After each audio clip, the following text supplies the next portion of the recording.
बिहार में सभी 243 सीटों के रुझान आ चुके हैं और 161 सीटों पर अभी एनडीए आगे है। ये बहुत बड़ी बढ़त है और बिहार के लिहाज से अगर आप देखें पिछले विधानसभा चुनाव से अगर तुलना करें तो बीजेपी हो जेडीयू हो दोनों की स्ट्राइक रेट जबरदस्त नजर आ रही है। आरजेडी 67 सीटों पर पिछले परिणाम से पिछड़ता हुआ दिख रहा है, जबकि कांग्रेस को एक बहुत बड़ा नुकसान होता हुआ दिख रहा है, क्योंकि पिछली बार चुनाव में 19 सीटों पर कांग्रेस के उम्मीदवार जीते थे और इस बार रुझानों के मुताबिक सिर्फ 7 पर आगे है।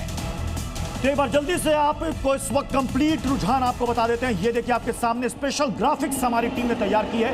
161 सीटों पर एनडीए रुझानों में आगे है, 77 सीटों पर महागठबंधन आगे है, जनसुराज पार्टी 3 से आगे हिलडुल नहीं पा रही है और अन्य के खाते में फिलहाल रुझानों में 2 सीटें जाती हुई नजर आ रही है। और इस बार कई मौसम वैज्ञानिकों की जो भविष्यवाणियां थी वो धड़ाम होती नजर आ रही है। एक बहुत बड़े मौसम वैज्ञानिक प्रशांत किशोर, उन्होंने कहा था कि इस बार लिख के ले लीजिए 25 से ज्यादा सीटें जेडीयू को नहीं आने वाली है। रुझान तो बता रहे हैं 70 सीटों पर जेडीयू इस वक्त आगे चल रही है। और आपने इंटरव्यू भी किया था प्रशांत किशोर का प्रत्युष पटना में, उस वक्त भी उन्होंने इस तरीके की बातें कही थी, लेकिन जो रुझान है उससे तो बिल्कुल कुछ भी ऐसा होता हुआ नहीं दिख रहा है। कांग्रेस के शशांक शेखर इस वक्त आगे चल रहे हैं। एक और बड़ा अपडेट आपको दे दें, लगातार अलग अलग सीटों से जो जानकारियां मिल रही है, पटना साहिब से कांग्रेस फिलहाल आगे चल रही है। कांग्रेस के शशांक शेखर वहां से लगातार बढ़त बनाए हुए हैं। पटना साहिब से एक बड़ा अपडेट, कांग्रेस के उम्मीदवार आगे चल रहे हैं और बीजेपी इस वक्त 160 सीटों पर आगे चल रही है। कांग्रेस और आरजेडी की बात की जाए तो सिर्फ 78 सीटों पर महागठबंधन के उम्मीदवार आगे हैं, यानी पिछले चुनाव से भी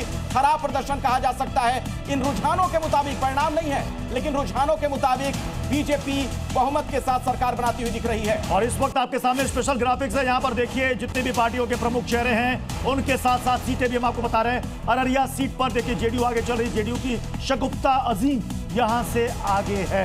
अररिया सीट की ये जानकारी हम आपको दे रहे हैं। इसके अलावा जल्दी से सीतामढ़ी की भी हम बात कर लेते हैं। हाजीपुर में देखिए बीजेपी के उम्मीदवार आगे चल रहे हैं। सीतामढ़ी के रून्नी सैदपुर विधानसभा से जेडीयू प्रत्याशी पंकज मिश्रा 2300 वोटों से आगे हैं इस वक्त। और इसके अलावा आपको बता देते हैं पटना साहिब के बारे में हमने कहा, शशांक शेखर इस वक्त आगे हैं। एनडीए के प्रत्याशी रत्नेश कुमार यहां से पिछड़ गए। मुजफ्फरपुर जिले के औराई विधानसभा क्षेत्र में बीजेपी के प्रत्याशी राम निषाद 9329 वोटों से आगे चल रहे हैं। अखिलेश बिल्कुल, और वैशाली से भी अपडेट देते हैं दर्शकों को। विधानसभा क्षेत्र हाजीपुर, वहां पर जानकारी यह मिल रही है बीजेपी उम्मीदवार लाखेंद्र रोशन अभी आगे हैं, हालांकि मार्जिन बहुत कम है, सिर्फ 165 वोटों से वो आगे हैं। खबर आ रही है मुजफ्फरपुर से, वहां पर और आई जो विधानसभा क्षेत्र है वहां से मैं आपको अपडेट दे दूं।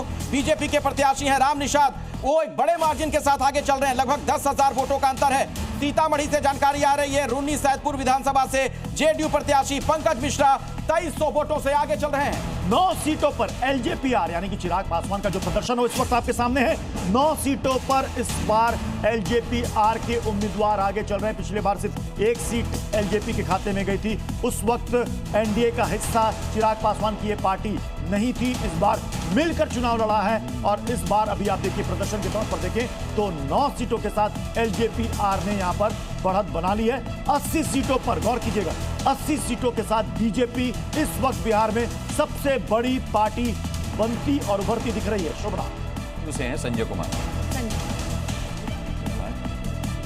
तो जल्दी से देखिए, ये अब वॉल हम आपके लिए लेकर आए। यहाँ पर 243 सीटों का पूरा हिसाब किताब मौजूद है। अब अगर आप इसमें बड़ी तस्वीर देखेंगे तो सारा का सारा जो ये बोर्ड है अब ये नारंगी नजर आ रहा है। 160 सीटों के करीब जो है एनडीए ने अपनी बढ़त बना ली है। जो हरा रंग है वो अब सिमटता हुआ दिखाई दे रहा है। कांग्रेस तो बहुत ही सीमित है और जनसुराज पार्टी तो बिल्कुल कुछ भी जमीन पर कर ही नहीं पाई है, सिर्फ 3 सीटें।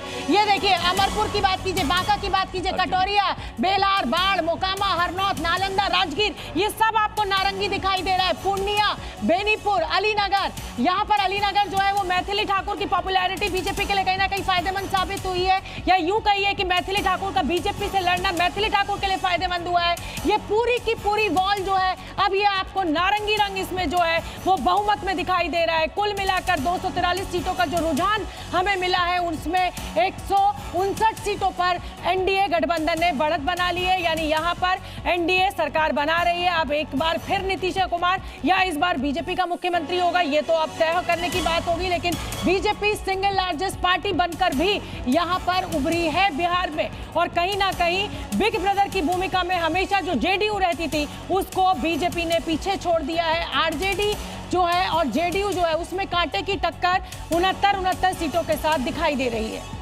ठीक है, तो यहाँ आप नारंगी कह रही हैं, लेकिन यहाँ एक्सपर्ट जो है वो भगवा कह रहे हैं। शुभना, 160 सीटों पर बीजेपी प्लस आगे। बीजेपी से गुरु प्रकाश हमारे साथ जुड़ चुके हैं, प्रवक्ता हमारे साथ।